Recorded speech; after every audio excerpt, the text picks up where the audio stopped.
With only two more episodes to go after this till it's all over, does this week's Star Trek Discovery do anything to pick up the pace of the show? Well, no, in fact, it's sort of a more introspective inner light episode for Michael Burnham, kind of. We still have the whole thing to find a thing to go places to solve the puzzle, maybe. Look, I don't know what's going on anymore, but let's get to it. As always, I'm Al, this is the Geek in Review. I'm going to be talking about Star Trek Discovery Season 5, Episode 8. But first, thanks for taking the time to choose to watch this channel. If you haven't done it already, hit subscribe, and if you make it all the way to the end of the video, leave a like as well. So a very Star Wars opening this week, or was that just me? Remember, Locke's dead until he's not, but this is his funeral scene, and it seems to be a very big deal. Also, remember, this guy was a hunted traitor who shot his uncle, but he gets a nice speech and a nice send-off, I suppose, considering the circumstances. And for some reason, the Breen now really want Locke back, but I mean, if he's dead, it means there's no opposition to whoever wants to take over. So I guess the big question is, why do they want this? Discovery arrives at the Badlands, and it turns out that sensors more than 800 years after Voyager still can't scan the area, which is a sort of foreshadowing in this episode that not a lot's going to make sense.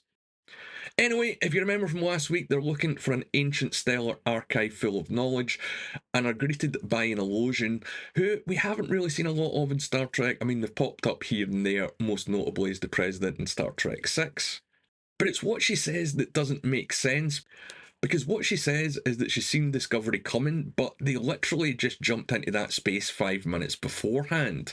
So does she mean she just seen them coming 2 minutes ago, or before they jumped? Again, not a lot makes sense this week. And this whole speech that gets given to them before they go on board, is it me or does it seem like this woman's coming off a little bit like Willy Wonka in the original film? Let me know what you think in the comments below. Also, for some reason, again, 800 years after Voyager, the Badlands now seems to be way more dangerous. Like, really, really way more dangerous. Also, again, I'm going on a bit here about what's not going to make sense in this episode, but if they knew where the archive was going to be last week, why did they not just jump straight there? Also, they don't seem to know they can't cloak, but again, everyone in the DS9 Voyager era knew that cloaks didn't work in the Badlands, and this is 800 years, so again, you know what I'm going to say. And the archive looks huge, like a massive floating city in space. And remember, this has been around since the TOS era, it's just we've never heard about it or seen it before, so, you know, it doesn't make sense. Anyway, the archivist wants Book to join Michael on board because they need to find something for him to do this week, I guess. And once on board, they do manage to find the book, not book, it gets confusing and they don't make the right sorts of jokes, I'll get to that later on, left by the last remaining scientist for the last remaining clue to find the thing to do whatever. And there's a mysterious artifact in the book that just looks like a metal panel that Michael touches. And that's what sends her into this labyrinth mindscape, but I'll get to that. It turns out the mysterious artifact that Archivist wants to give Book is from his old world Quajon, and it's roots. And for some reason, this huge mountain of knowledge in front of them, none of these people on board knew what this root was, so again, doesn't really make sense. So Book finds Michael unconscious after she touched the metal plate, and she wakes up in her own mind, I guess, but more accurately in a copy of the library, which is probably for budgetary reasons. But she knows straight away it isn't real. And for some reason, her mind picked this place because it's the most important place to her. Not her ship or quarters, the bridge, or anywhere else, but this place that she's just literally visited. There's an AI program running it all who looks like Book for some reason, again, probably linked to budgets, and it turns out that this is more a trial than a quest. To find the thing, to look at the thing, to get, you get the idea. Back in the real world, Colbert can't figure out how this 800-year-old tech works that's put Michael into the coma, so again, doesn't really make sense. Rayner wants to use the knowledge inside the archive to help them help Michael, so again, Rayner is the only one making sense, and I've got to ask, is it just one good writer who does this guy's lines, or is this all by chance? I don't know.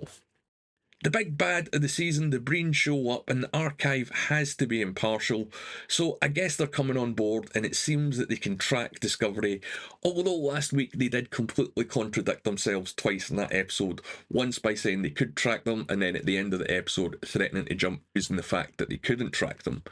So again, you know, don't make me say it. Now, you remember this huge Breen starship from last week, the one that was bigger than a starbase? Which is the ship that this is still all set on. But how the hell is a ship this big going to navigate the Badlands if Discovery struggled? But we don't see it in this episode, so we don't have to worry about it. And I bet you didn't really realise that because you've seen the Breen starship in the Badlands at the end, but do you ever wonder how it got in there in the first place? Let me know in the comments below. So the Breen are 2 minutes away and they can't see the massive ship from Discovery. I mean, physically, they can't see it, let alone detect it on sensors. Michael realises the illusion is like a labyrinth because, it's the name of the book in the episode. Adira, Stamets and Reno need to come up with a way to beat the Breen and stop them getting on board the archive, while Rayner and Book, I guess, have to get ready to fight this huge Breen armada that's about to come on board. And we don't see it. We hear that they board the ship or the archive. We know that Book gets shot, but we just kind of get cuts of CCTV footage, and it really seems that they're scaling back the budget on this episode. On board the Breen ship, Maul realises that they don't actually care about getting Locke back, and yeah, as I said, I wondered that straight away at the opener of this episode. It just didn't make sense to me. So the Breen are just after the progenitor's tech, and Rayner, who's the only one that makes sense, says, hey, we need to get the hell out of here because it's better than dying, although we might not win. Although transporting Michael might actually kill her, this is all worth the risk to get our hands on this tech first. So again, just by chance, Rayner seems to be the only one that makes sense in this show. But Michael's mind trial is ongoing, and it turns into her sort of giving up and just talking about her relationship with Book, which is of course the answer to all this and solves her problem. Seriously, this was all resolved in like 1 minute or less in this episode. The AI version of Book tells her where the next clue is and seems to give her another clue to the final destination, but we don't see what he said, obviously, which is another theme of this episode. We don't see the Breen come into the Badlands, we don't see the Breen, huge army or armada of soldiers. We don't see them fighting on board the archive, and we don't see what Book finally says to Burnham. They make it back to Discovery and tell the Breen, hey, we have the thing you want, so, don't destroy the archive or we'll destroy it. And the Breen's response, I've got to be honest, was pretty good, which is hand over the clues or we'll destroy the archive anyway. And although the Breen are terribly written, they're great villains. They're like sort of 1950s sci-fi villains, and I kind of like that. I don't know why. So what does Michael Burnham do? She turns over all the puzzle pieces in the clues, which again makes no sense because she's seen the future and she knows what happens when the Breen get their hands on this technology. So why didn't she just destroy all the puzzle pieces, stopping the Breen from getting their hands on it and preventing the future that she's already seen? Because that would make sense. They keep going out of their way to let Maul live, when if they'd killed her rather than hand her over, again that would have stopped the future that Burnham's seen, because the Breen wouldn't have got their hands on the technology first. But once they have their hands on what they want, the Breen decide to break their words, and Maul doesn't seem to like this. She was arguing 5 minutes ago about going on board the archive and killing everyone on board. Now she's arguing to save their lives and the crew of Discovery as well. There is a fight and Discovery takes a beating but escapes. With the spore drive and warp drive damage, they aren't where they want to be. In fact, they're over 20 light years away. So they're stranded in the middle of nowhere with a race to get to this technology to save or end the universe. And I suppose that they could call Starfleet Command and let them know so they can send another ship, or hey, fleet or armada of Starfleet ships to go and stop the Breen. But for some reason they decide not to tell anyone and try and repair the ship and hope that they just get there first. Back on the Breen ship, Maul overthrows the Breen Primarch, and the rest of the Breen just kind of go along with it and are now following her lead. And that's kind of all we got with this episode. Another one that didn't really go anywhere and tried to think it was a bit deeper than it was. So an introspective episode with not a lot going on. In fact, we don't learn much of anything at all this week. And it feels like this might be an episode where they watch the budget to use it later, hopefully for the finale. But as always, we're going to have to wait and see. No one other than Michael Burnham got anything to do at all this week. In fact, Reno, Adira, Tilly and Stamets had almost zero screen time, and it turns out Reese got more to do and got a much more interesting role this week, which again I was glad but very surprised about. In case you didn't notice or remember, they totally dropped the whole Colbert self-discovery arc this week. I bet you forgot about that, didn't you? Which I was glad about, but you know that they're going to bring it back for the finale. Book felt like he was forced in this week as well, but that's kind of the case with his character for the rest of the season.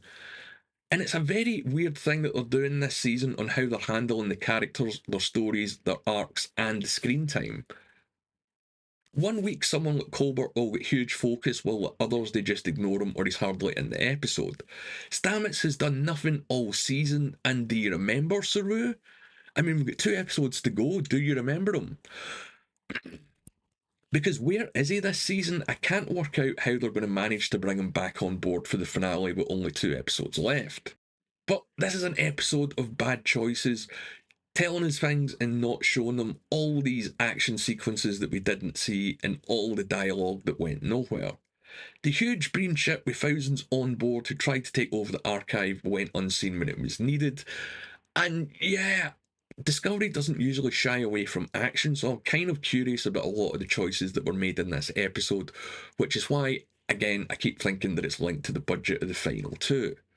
But with only 2 episodes left, I can't see how they're going to get any of this to be better or tie up, because it's the final season and we know that it's not really going to go anywhere after this unless they decide to carry things over to the Starfleet Academy show, which I doubt, but you don't know. And as always, these are just my thoughts. Let me know what you think in the comments below. Was it just me, or was this maybe one of the worst episodes of Discovery ever this season? And that's fighting off some pretty stiff competition. If you don't want to comment, you can reach out to me on Twitter at The Geeks Reviews. But I want to know what you guys thought about this episode and where you think the season's going with only 2 episodes left. What's going to happen in the finale? Who's going to die and get brought back to life? I want to hear your thoughts. But as always, my